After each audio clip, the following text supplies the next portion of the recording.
Kim Tae-ho pressed his face against the cold metal wall of his small ship and tried to stop shaking.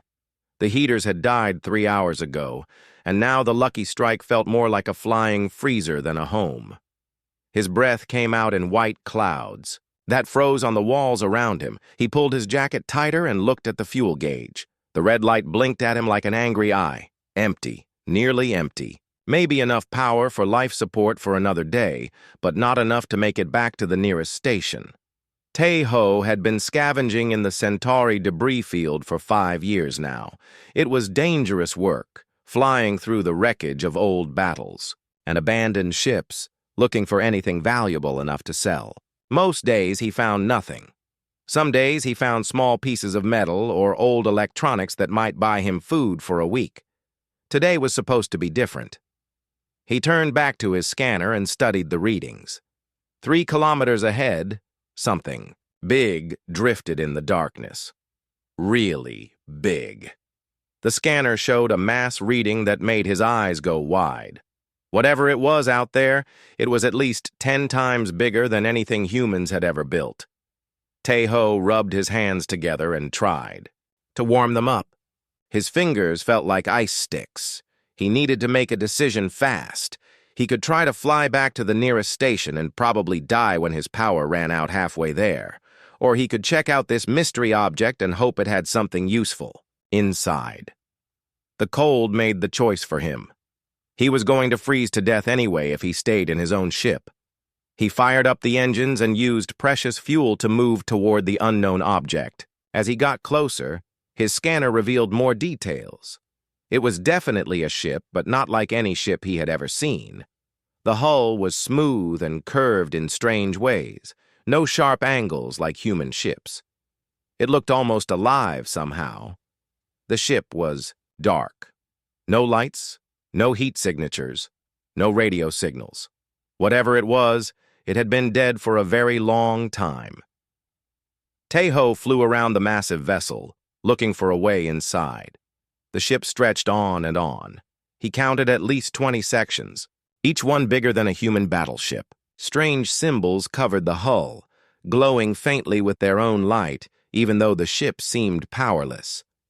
Finally, he found what looked like a docking port near the middle of the ship.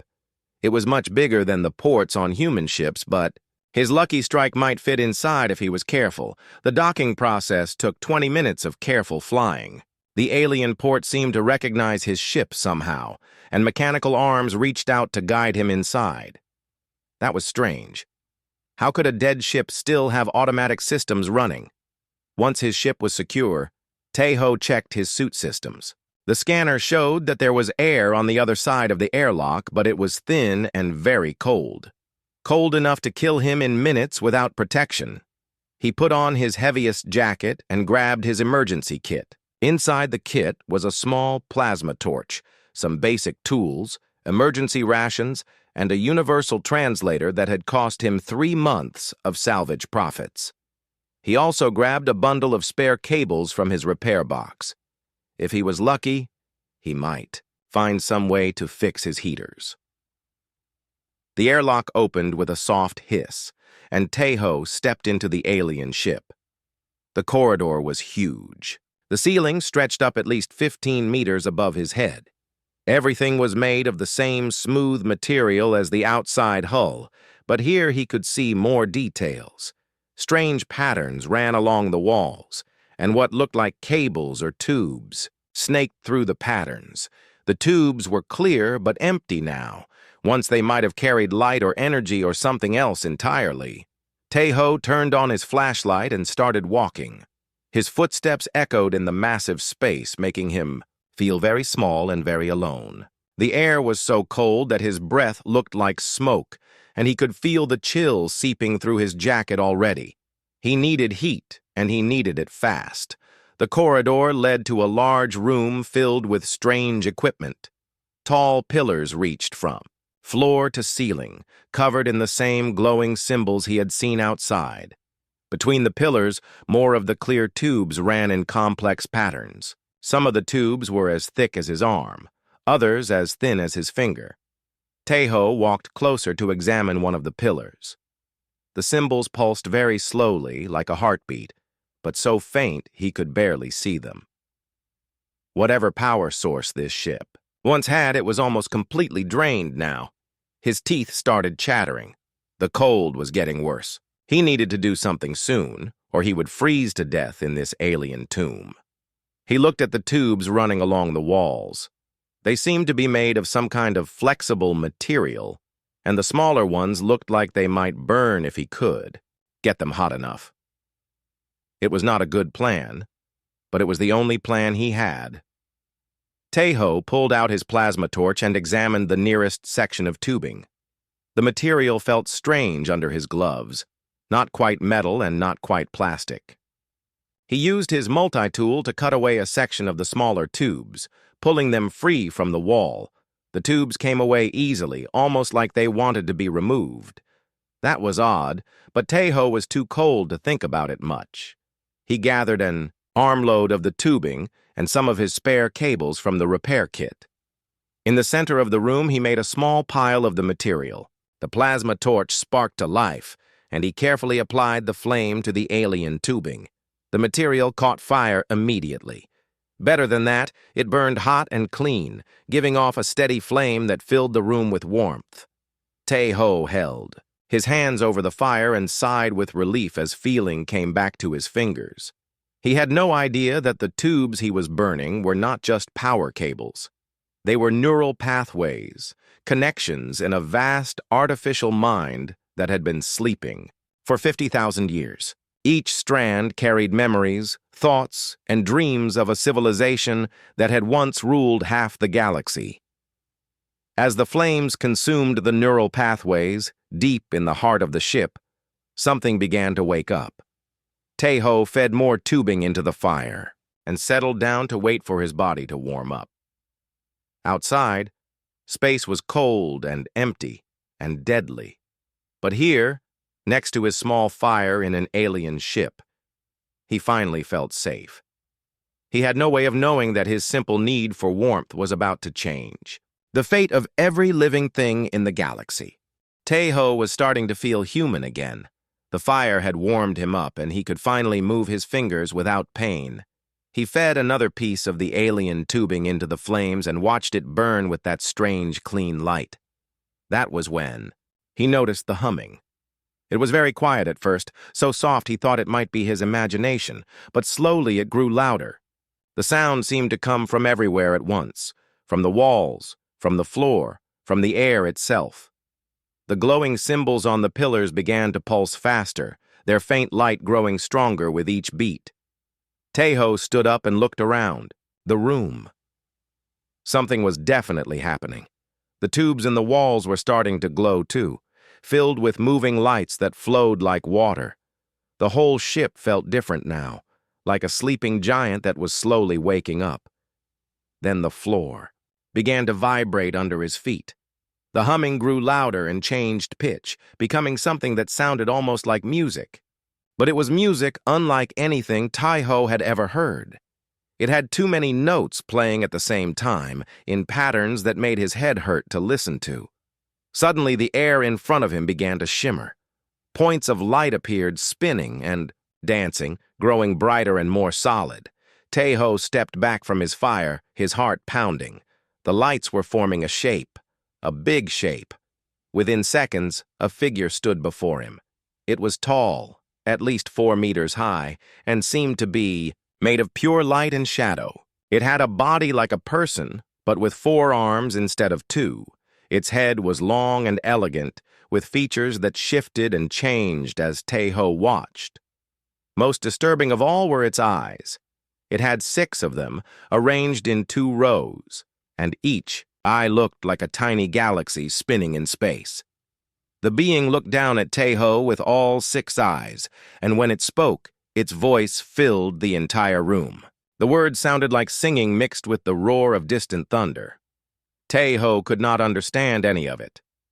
He fumbled for his universal translator and switched it on.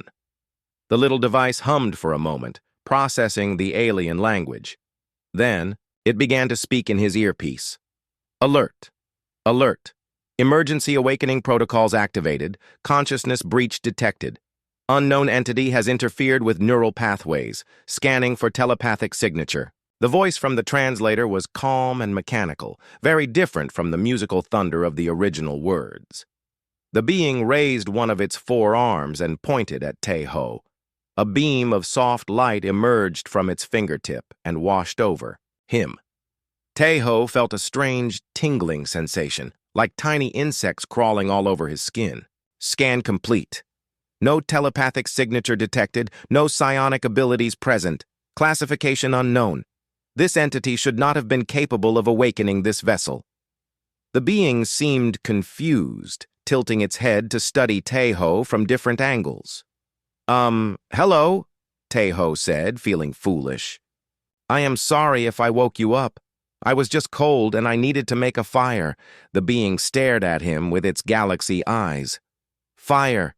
You created combustion using neural pathways. This should not be possible. The safety protocols should have prevented any non-telepathic species from accessing ship systems. I did not know they were important, Tae-ho said. They just looked like cables to me. Are you the captain of this ship? I am Vessel Mind Kalathon of the Ethereal Dominion. This is a Dreadnought-class Starcruiser of the Third Fleet. I have been in hibernation for 57,433 years, waiting for a worthy consciousness to make proper contact. Tae-ho tried to process this information. 57,000 years, that was longer than human civilization had existed. What is a worthy consciousness? A being of sufficient mental development and psionic ability to serve as a vessel commander. The awakening protocols were designed to activate only when such a being made telepathic contact with the ship's neural network. Kalathon moved closer, its light form casting strange shadows on the walls. You possess no such abilities. Your awakening of this vessel represents a critical error in the system. I am sorry, Tae-ho said again. I can leave if you want. My ship is in your docking bay. Negative. Protocol must be followed. Since you have awakened this vessel, you must be tested for worthiness. If you fail the tests, you will be classified as a contamination and eliminated. Tae-ho felt his stomach drop. Eliminated? Destroyed, removed, made dead. Kalathon said this in the same calm tone it used for everything else. It is standard procedure to prevent unworthy minds from controlling Dominion technology. But I do not want to control anything. I just wanted to get warm. Your intentions are irrelevant. You have made contact with the ship's consciousness. Protocol cannot be ignored. The being gestured with two of its arms, and the room around them began to change. The walls flowed like liquid, reshaping themselves into new patterns. Prepare yourself for the first test. Wait, what kind of tests? Tae-ho asked, but Kalathon was already changing too. Its form grew brighter and more solid, and new details appeared. Elaborate clothing that seemed to be made of starlight covered its body. Symbols that hurt to look at directly floated around, its head like a crown. The first test measures mental discipline and psionic control. You will move the golden sphere from its current position to the marked circle using only your thoughts. You have 10 minutes. A pedestal rose from the floor near Tae-ho's feet. On top of it sat a perfect golden sphere about the size of a baseball. Across the room, a circle of light appeared on the floor. Tae-ho stared at the sphere. Move it with his thoughts. That was impossible. Humans could not do things like that. I cannot move things with my mind. Humans do not have that ability. Then you will fail the test and be eliminated. Kalathon's voice remained perfectly calm. You may begin now. Tae-ho looked at the golden sphere, then at the circle of light, then back at the towering alien being. This was insane. He was going to die because he had tried to stay warm.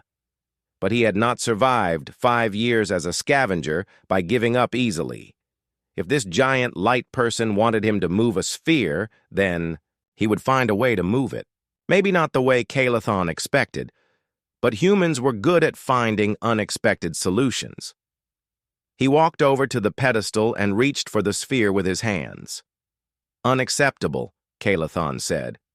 Physical manipulation is not permitted. Only psionic abilities may be used.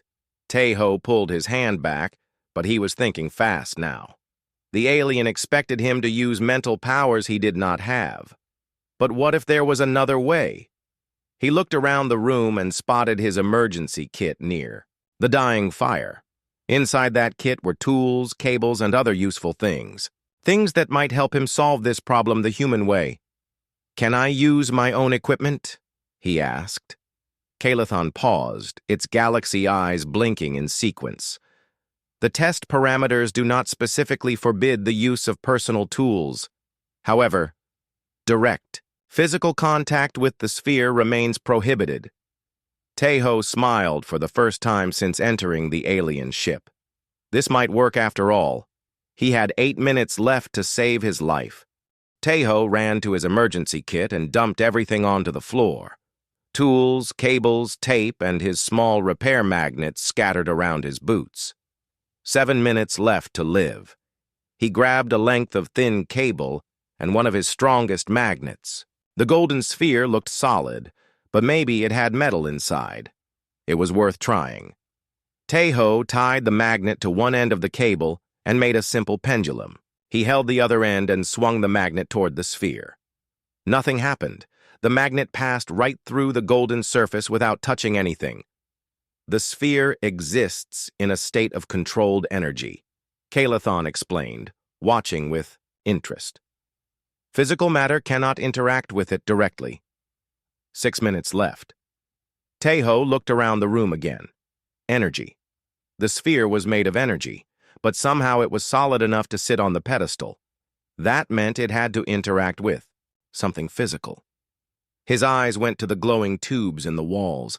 Energy flowed through them like water through pipes. Maybe he could redirect some of that energy. Tejo pulled out his plasma torch and carefully cut a small section from one of the wall tubes. Glowing liquid dripped out, but instead of falling to the floor, it floated in the air like tiny stars. "Fascinating," Kalathon said. "You are manipulating the ship's energy directly." This approach was not anticipated. 4 minutes left. Tejo used his multi-tool to shape the cut tube into a funnel. Then he positioned it near the sphere and adjusted the angle. The floating energy droplets began to move toward his makeshift funnel, drawn by some invisible force. The energy flowed into the funnel and shot out the other end in a focused stream. When the stream hit the golden sphere, the sphere began to move. Slowly at first, then faster, as Tejo adjusted his aim. The sphere rolled across the floor and came to rest in the circle of light just as time ran out. Kalathon stood silent for a long moment. All 6 of its galaxy eyes blinked at the same time. Test 1 complete. Success achieved through unexpected methodology. Proceeding to Test 2. The room changed again. This time it became a vast space filled with floating platforms. Between the platforms, strange geometric shapes hung in the air, spinning slowly. Each shape glowed with a different color.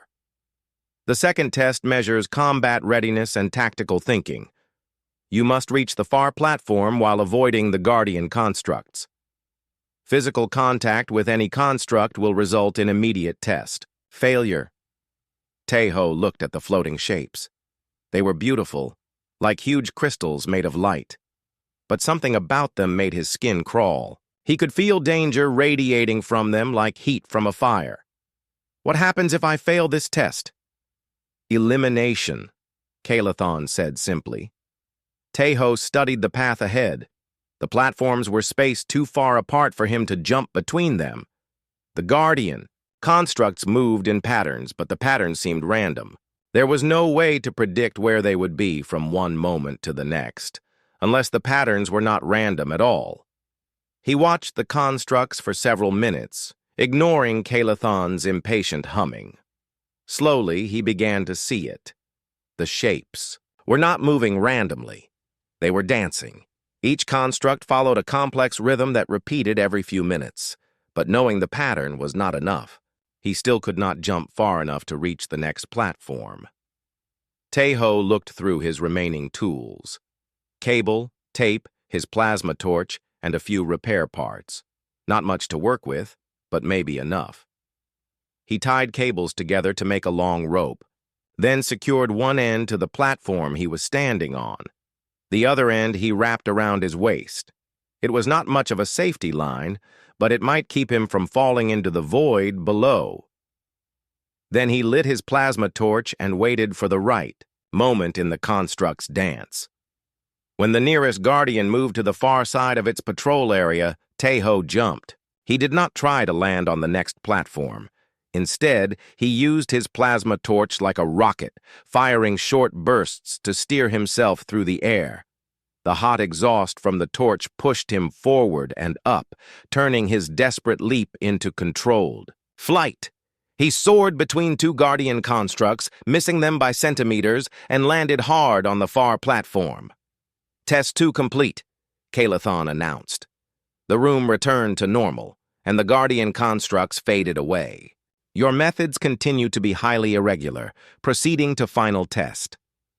The final test was different from the others. Instead of obstacles or puzzles, Kalathon simply stood before Tae-ho and spoke. The third test measures purity of purpose. State your primary motivation. What drives your actions above all other considerations? Tae-ho thought about this question.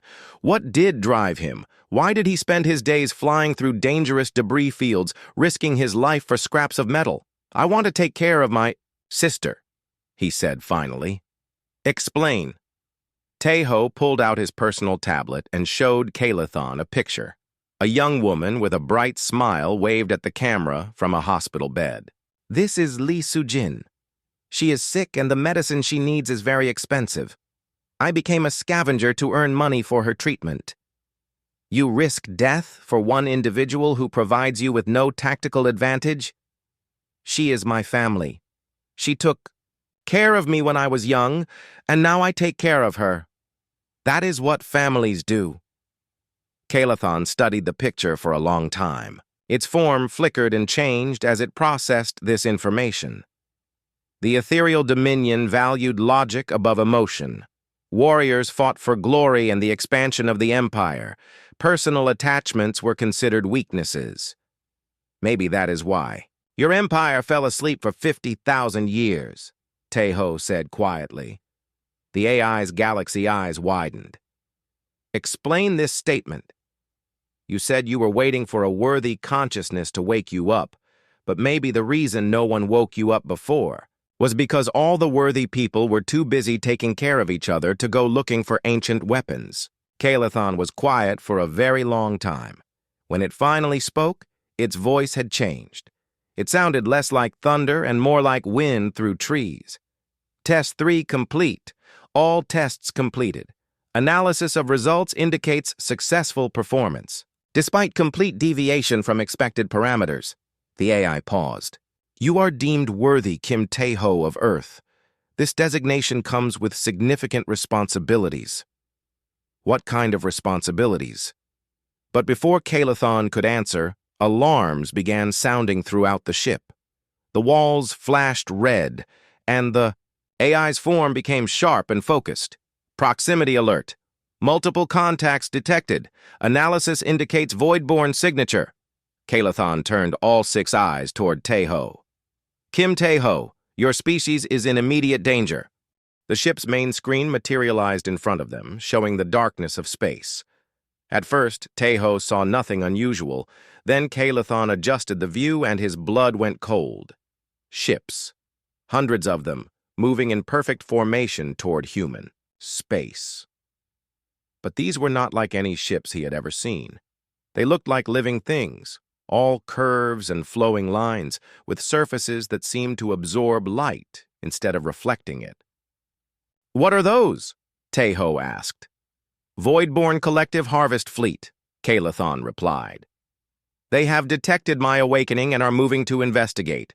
Standard Voidborn protocol is to consume all energy sources in the target system." "Consume?"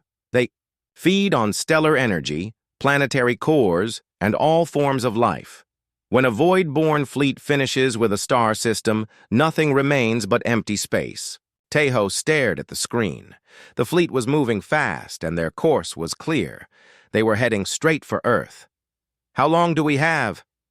At current speed, they will reach the outer edge of your solar system in 72 hours. They will begin harvesting operations immediately upon arrival. 72 hours. 3 days for humanity to prepare for something they had never imagined. Tejo thought about his sister in her hospital bed, about all the people on Earth who had no idea what was coming for them. Can you stop them? Kalathon was quiet for a moment. The Ethereal Dominion fought the Voidborn Collective for 10,000 years. We never achieved total victory. That is why the fleet was placed in hibernation. We hoped that future civilizations might succeed where we failed. But you have weapons, right? This is a warship. Yes. This vessel carries reality manipulation cannons, quantum torpedo arrays, and defensive systems beyond your current understanding. However, effective use of these weapons requires a neural link between the ship's consciousness and its commander. A neural link? Direct mind-to-mind contact. The weapon systems respond to thought and intention rather than physical controls. All members of the Ethereal Dominion possessed telepathic abilities that made such links possible. Tejo felt hope slipping away. And humans do not have those abilities. Correct. Your species appears to be entirely non-telepathic. Under normal circumstances, you would be unable to interface with the ship's systems beyond basic environmental controls. Then we are all going to die. Not necessarily. Kalathon's form brightened slightly. Your solutions to the worthiness tests suggest that human thinking follows patterns unknown to Dominion science. Perhaps your species' approach to neural interface technology might prove equally innovative. Tejo pulled out his communicator and activated the long-range transmitter. Lucky strike to salvage control, do you copy? Static filled the channel for several seconds, then a familiar voice crackled through. Tejo, is that you? We lost your signal days ago. Where are you? Minho, I need you to listen carefully. Get HFY and meet me at coordinates. Tejo looked at Kalathon, who provided a string of numbers. And bring everything you can find on neural interface technology, medical implants, cybernetic research, anything. What is going on out there? Earth is about to be attacked by aliens. I found a ship that might be able to help, but we need to figure out how to connect human brains to alien technology. Can you do it? Long pause. Tejo, have you been breathing? Bad air? You sound crazy. Minho, remember when I was 8 years old and I told you there was a fire in the old warehouse district? You thought I was making it up, but you called it in anyway. Another pause. The fire department found the building fully engulfed, saved 3 city blocks. I am not making this up either. Please trust me. How much time do we have? 3 days, maybe less. We will be there in 18 hours. Minho out. Tejo turned back to Kalathon. My friends are coming. Park Minho is the best engineer I know, and Choi Hae-won is a navigation specialist who used to work on medical research. If anyone can figure out how to link human minds to your systems, it is them. Even if such a link were possible, the process would be extremely dangerous. Human neural patterns are fundamentally different from ethereal consciousness. The attempt might kill you. If I do not try, everyone on Earth dies anyway. Kalathon studied him with all 6 eyes. You would risk your life for billions of beings you have never met? That is what people do. We take care of each other. This concept continues to confuse me. Ethereal warriors fought for personal honor, and the glory of the Dominion. Self-sacrifice for unknown individuals was considered a mental defect. Tejo looked at the screen, where the void-born fleet continued its relentless approach. Maybe that is why you lost the war. Over the next several hours, Kalathon explained more about the void-born threat. The collective was not just an enemy, fleet. It was a type of life form that existed by consuming energy on a massive scale. Individual voidborn could grow to the size of moons, feeding on stellar radiation and planetary cores until entire systems went dark. The creatures reproduced by splitting like bacteria, but each new voidborn retained the memories and knowledge of its parent. Over millions of years, the collective had spread across multiple galaxies, leaving empty space in its wake. Why did they stop expanding? Tejo asked. They did not stop. They have been moving through dark space between galaxies, following the expansion of the universe itself. My awakening created an energy signature they recognize as a threat. They are responding to eliminate that threat before it can spread. So, this is my fault. No. The Voidborn would have found your species eventually. Solar systems like yours, with young stars and abundant life, are their preferred targets. Your accidental awakening of this vessel may have accelerated their timeline, but it also provided your species with its only chance of survival. Tejo spent the remaining time learning everything he could about the ship's systems. The vessel was called Starfire, and it was over 20 kilometers long. Most of its interior was filled with power cores, weapon systems, and manufacturing facilities that could build almost anything given enough raw materials. The ship's computer could simulate entire universes in virtual space, design new technologies in minutes, and coordinate the actions of millions of smaller craft. But all of these capabilities required direct neural control. "Show me the neural interface chamber," Tejo said. Kalathon led him deeper into the ship, through corridors filled with flowing energy and walls that moved like living tissue. At the heart of the vessel, they found a circular room dominated by a chair that looked like it had grown from the floor. The chair was surrounded by thousands of thin filaments that moved like seagrass in an invisible current. Each filament ended in a connection point that would link directly to the user's nervous system.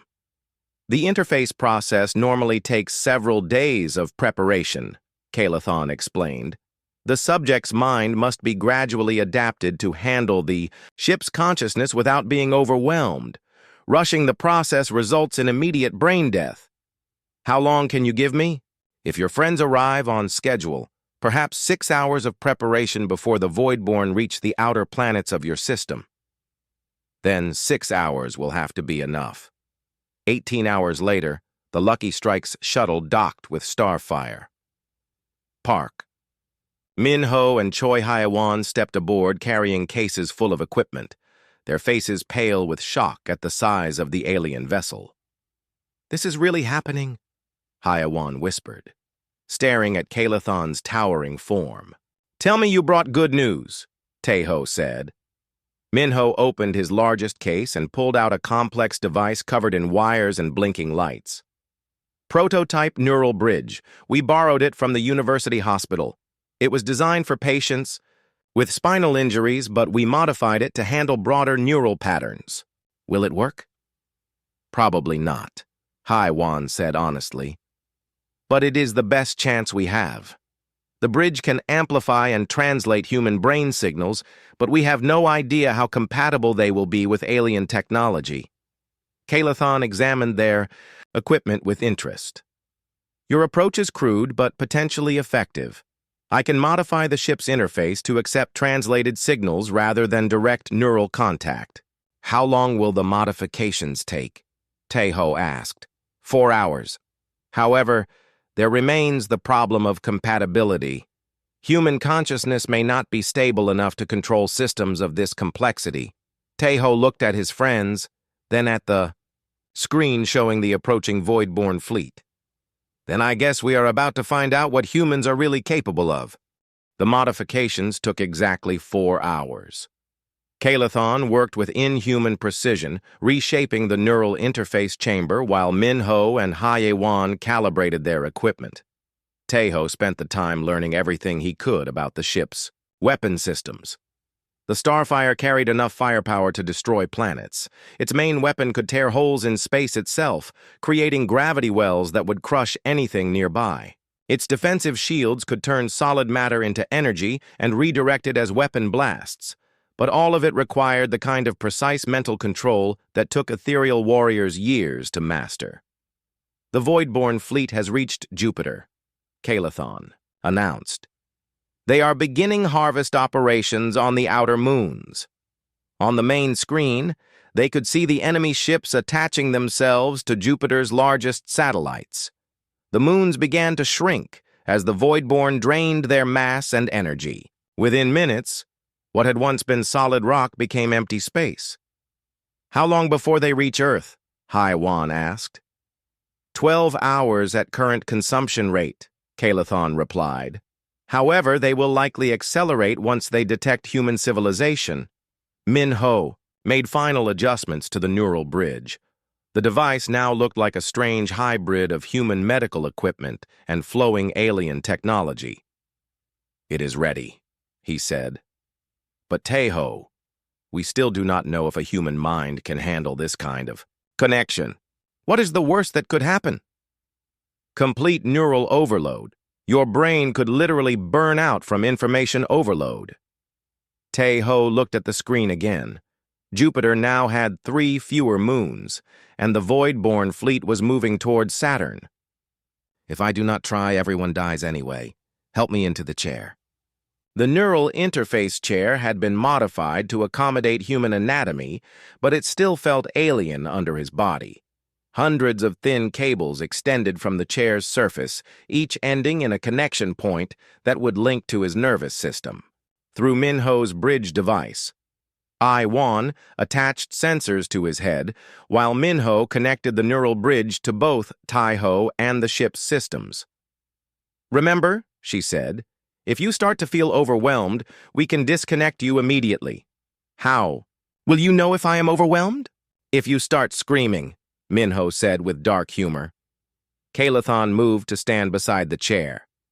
"Kim Taeho, I must warn you again. Even with your technological modifications, the risk remains extremely high. No non-telepathic being has ever successfully interfaced with Dominion technology. Then I will be the first." Taeho closed his eyes and nodded to his friends.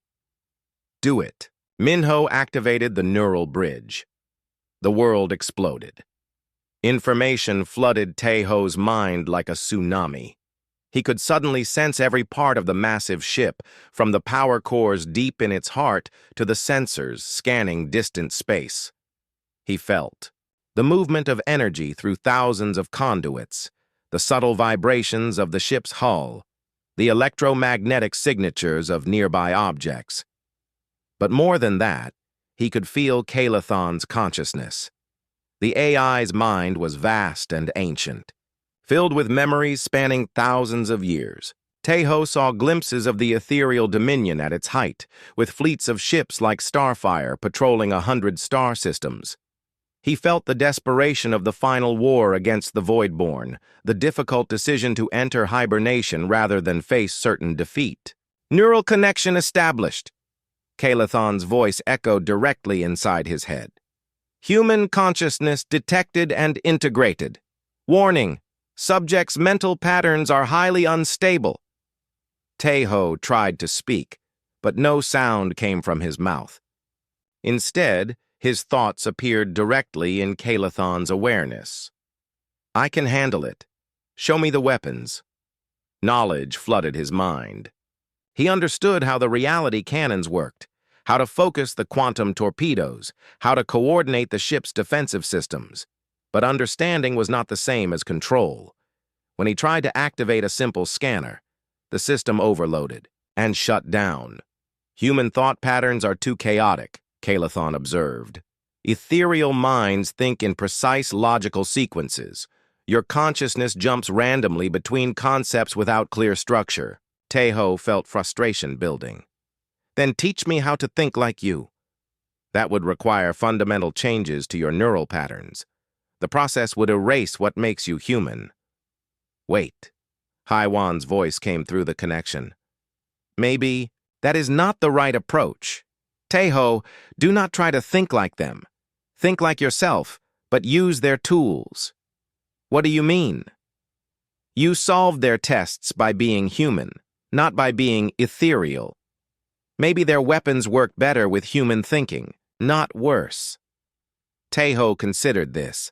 When he had moved the golden sphere, he had not used telepathy. He had redirected energy. When he had crossed the Guardian platforms, he had not used pure logic. He had found patterns and then broken them with creative flight. Kalathon, what if we do not use the weapons the way they were designed? What if we use them the way a human would use them? The AI was quiet for a moment. Explain. Your people fought the Voidborn for 10,000 years using logical tactics and precise strategies. You lost.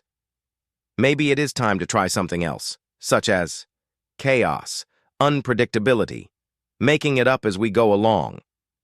Before Kalathon could respond, new alarms sounded throughout the ship. The Voidborn fleet had accelerated dramatically and was now approaching Mars. Earth had less than 6 hours. There is no more time for preparation, Kalathon said. We must engage them now or not at all. Tejo felt the massive ship begin to move under his mental command. It was like learning to walk again, but in a body the size of a city. Contact Earth Defense Forces. Tell them to evacuate the outer colonies and pull back to defensive positions around Earth. Human military technology cannot harm Voidborn vessels, Kalathon warned. I know. But they can be a distraction while we work. The Starfire accelerated toward the approaching enemy fleet. Through the ship's sensors, Tejo could see them clearly now. Thousands of dark vessels, each one unique in shape, but united in purpose. At the center of the fleet was something that made his mind recoil in horror. What is that thing? Entropy Maw, Kalathon replied. A Voidborn prime entity. It has consumed at least 50 star systems to reach its current size. The creature was the size of a small moon, its surface covered in feeding appendages and weapon ports. Around it, smaller Voidborn ships moved like fish around a whale, protecting their massive parent. How do we kill something like that? The Dominion never succeeded in destroying a prime entity. Standard tactics focused on eliminating the support fleet and forcing the prime to retreat. What if we do not use standard tactics? Tejo felt the ship's weapons charging under his mental control. But instead of targeting the enemy fleet in organized patterns, he let his human instincts guide the assault. He fired reality cannons in seemingly random directions, launched quantum torpedoes at empty space, and activated defensive systems in unpredictable sequences. The Voidborn fleet, expecting logical attack patterns, found itself confused by the chaotic assault. Ships that had moved to avoid anticipated weapon strikes instead flew directly into unexpected attacks. Defensive formations designed to counter organized tactics crumbled under the weight of pure unpredictability. This approach is highly inefficient, Kalathon noted, but there was something like admiration in the AI's mental voice. You are achieving a 30% higher hit rate than standard Dominion tactics. Sometimes inefficient is exactly what you need, Tejo replied, guiding the ship through a series of maneuvers that would have horrified ethereal tacticians. Now let's see how they handle something really unexpected. He turned the Starfire directly toward the Entropy Maw and accelerated at full speed, ignoring every instinct that screamed at him to maintain safe distance from the massive creature. Kim Tejo, what are you doing? Something no ethereal would ever try, Tejo said, and smiled despite the terror filling his mind. I am going to ram that thing. That is suicide, Kalathon protested as the Starfire hurtled toward the massive Entropy Maw. No ship can survive direct contact with a prime entity. Who said anything about direct contact? Tejo replied, his consciousness now fully merged with the ship's systems. I am not going to hit it. I am going to go through it. Through it? You said the reality cannons can tear holes in space. What happens if we tear a hole right through the middle of that thing? Kalathon's mental presence flickered with something that might have been excitement. Theoretical possibility exists. However, The energy requirements would be enormous. We would have only one attempt before power reserves are exhausted. Around them, the Voidborn support fleet was trying to intercept the Starfire, but Teho's unpredictable flight path made targeting impossible. He spun the massive ship like a dancer, fired weapons in random directions, and changed course every few seconds based on pure instinct. Behind them, Earth's defense fleet had arrived. Admiral Yoon Ji-hai's flagship led 200 human vessels in a desperate holding action. Their weapons could not harm the Voidborn ships, but they provided enough distraction to keep some of the enemy occupied. "Tae-ho!" Haya Wan's voice came through the neural link. "The human fleet is taking heavy casualties. We need to end this soon." "I know. Kalathon, charge the reality cannons to maximum power, all of them. That will drain our primary power cores completely. If we miss, we will be defenseless. Then we will not miss." The Entropy Maw had noticed their approach and was turning its massive bulk to face them. Weapon ports along its surface began to glow with deadly energy. Each weapon was larger than most human ships, and there were hundreds of them. "Incoming fire," Kalathon warned. Energy beams lanced out from the creature, each one carrying enough power to vaporize a city. But Tae-ho was no longer thinking like a starship pilot. He was thinking like a scavenger who had spent years dodging debris in dangerous salvage fields. He threw the Starfire into a spiral that would have torn apart any normal ship using the massive vessel's own inertia to avoid the incoming fire. Beams that should have been impossible to dodge missed by meters as the ship danced between destruction. "Reality cannons at full charge," Kalathon reported. "Target acquisition required." Tae-ho could see the Entropy Maw's core through the ship's sensors. Deep inside the creature's body, a pulsing mass of concentrated energy powered its vast hunger. If they could hit that exact spot, the creature would tear itself apart from the inside, but they would have to get much closer. Close enough that the explosion would probably destroy them too. "New plan," Tae-ho said. "We are not just going to shoot it. We are going to give it something it cannot digest." "Explain." Instead of answering with words, Tae-ho opened his mind completely to the neural link. He let every chaotic human thought flow through the connection. His memories of Earth, his love for his sister, his fear for humanity's future, his desperate hope that this insane plan might work, all of it poured into the ship's systems, carried by the reality cannon's energy beam. "Kim Tae-ho, what are you doing?" "Feeding it my humanity," Tae-ho said. "The Voidborn consume energy and matter, but they have never encountered human consciousness. Let's see what happens when they try to digest something that refuses to be logical." The Starfire struck the Entropy Maw at close to light speed, but instead of a physical collision, the ship passed through the creature's body in a tunnel of twisted space-time. The reality cannons fired at the exact moment of penetration, delivering their cargo of weaponized human consciousness directly into the creature's core. For a moment, nothing happened. Then the Entropy Maw began to scream. The sound was not audible in the vacuum of space, but it registered on every sensor and drove waves of psychic agony through the neural link. The creature's feeding appendages writhed in confusion as human thoughts and emotions flooded its consciousness. Love, fear, hope, anger, the desperate need to protect others, the willingness to die for strangers, all the chaotic contradictions of human nature, crashed into a mind that had known only hunger for millions of years. The Entropy Maw tried to process these alien concepts, to break them down and consume them as it did with all other forms of energy. But human emotions could not be consumed. They could only be felt. "It is working," Kalathon said in amazement. "The creature is experiencing feedback cascade. Its neural pathways cannot handle the contradictory nature of human consciousness." The massive creature began to glow from within as its own energy turned against it. The Voidborn support fleet, sensing their prime entity's distress, abandoned their attack on the human fleet and rushed to help their parent, but it was too late. The entropy. Maw's core overloaded, and the explosion lit up space like a new star. The blast wave vaporized hundreds of void-borne ships and sent the survivors fleeing back into deep space. When the light faded, only debris remained where the enemy fleet had been.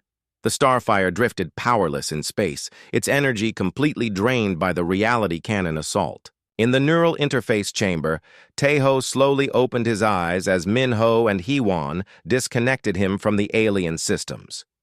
"Is it over?" he asked weakly.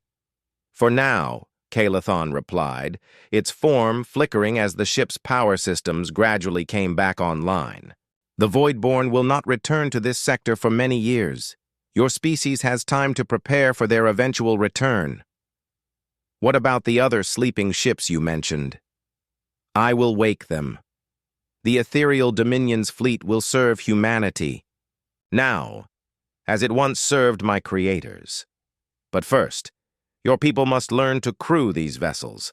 The war against the Voidborn is far from over." Taeho tried to sit up and immediately regretted it. Every nerve in his body felt like it had been electrocuted. "I think I need some time to recover first." "Rest," Kalathon said, and for the first time the AI's voice carried something like warmth. "You have done something that 10,000 years of ethereal warriors could not accomplish. You found a way to turn chaos into victory." 3 days later, Taeho sat in the Starfire's communications center, sending a message to Earth. His sister's face appeared on the screen, her eyes bright with health. The medical treatments she needed were no longer a concern. Alien technology had cured her illness in a matter of hours. "I saw the news reports," Soo-jin said. "They are calling you the savior of humanity. How does it feel to be famous?" "Strange," Taeho admitted. "All I wanted was to stay warm. I never expected to light a fire that would burn across the galaxy." "What happens now?" Taeho looked around the bridge where human technicians worked alongside Kalathon to understand the ship's systems. "Now we learn, we prepare, and we make sure that when the Voidborn come back, humanity will be ready for them." "Will you come home soon?" "Eventually, but first there are other sleeping ships to wake up, other crews to train, a galaxy to protect." He smiled at his sister's image. "But do not worry. No matter how far I travel or how long I am gone, I will always come home. That is what family means." After ending the call, Taeho walked to the observation deck and stared out at the stars. Somewhere in that vast darkness, other Voidborn fleets were moving between galaxies, consuming entire civilizations. But now, they would face an enemy they had never encountered before, the chaotic, unpredictable, absolutely stubborn determination of the human race. He had started a fire to keep warm in an alien ship.